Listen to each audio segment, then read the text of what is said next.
انا هاد البلاصه في بدايه البطوله حتى واحد ما كان حاطني فيها وماشي بلاصتي. انا جالس فيها دابا. نهار غيجي مولاها غيقول لي نوض غنوض ونخليها ليه. الا ما جاش راه غنبقى بارك فيها. 3 weeks later. السلام عليكم. سيك عبوشي نوض من بلاصة المقدم. يلا نوض. ما كاين حتى مشكل يا سيدي على الديسكسيون. خاصكم تعرفوا بأن هاد البلاصة هادي مختصة للمقدم والسيرفيون جينيرال ديال الكارير الحاملة. المشكل يا سيدي انتردي دو بلاسيتي.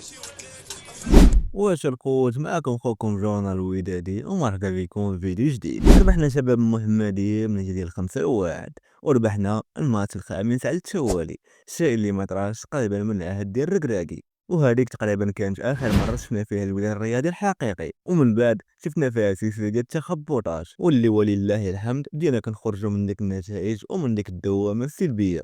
الفوز الخامس على التوالي كان على شباب المحمدية، الفريق الأضعف في البطولة هذا الموسم، واللي أيضا ما كانش ماتش سهل، ماتش اللي كنا تقريبا غندخلوا فيه في واحد الدوامة صعيبة، ماتش اللي كنا حنا غنصعبوا على راسنا، وبالضبط فاش ماركاونا شباب المحمدية الهدف وذبلوا لنا عريضة. في ديك العريضة كنت ماركات فريق شباب المحمدية غالبا غيرجع للور بجميع العناصر ديالو، وفي داك التيران اللي صعيب واللي غير صالح لكرة القدم كان صعيب أنك تطبق شي نهج آخر واللي تجيب بيه الرباح. هادشي دار الطاقم التدريبي وداروا تغييرات اللي رداتنا في الماتش واللي قدرنا نماركو البيت الثالث الرابع والخامس.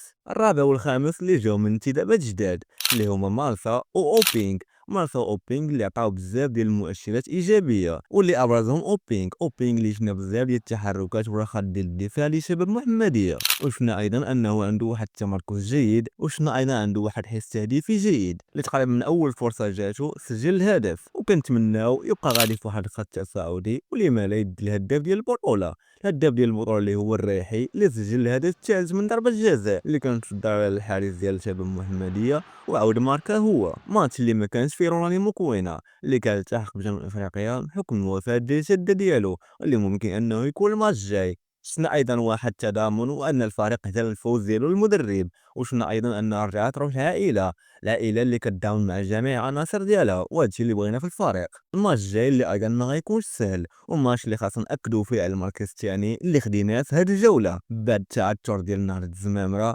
وايضا الجيش الملكي، فرحنا خدينا المركز الثاني ولما لا في الماتش الجاي نقرب ايضا المركز الاول. فالماتش الجاي غيكون ضد النادي المكناسي الخصم اللي ربحنا في الماتش ديال الذهاب 2-0، كان ماركا علينا جوج ديال ضربات الجزاء، وايضا الفريق ديالنا حنا ضيع ضربه الجزاء اللي كان ضيع نيونغ. فهاد الماتش غيكون هو الماتش ديال الثأر واللي غردوا فيه نتيجة الذهاب، وايضا اكدوا فيه على المركز الثاني. ايضا غيكون عندنا خصوم صعاب في الماتش الجايين اللي منهم الجيش الزمامرة بركان وايضا الغريم. كنتمناو من هاد الماتشات ربحوا منهم 80% او 90% باش تكونوا اكدنا على المركز الثاني ونكونوا قربنا كيف ما قلنا من المركز الاول.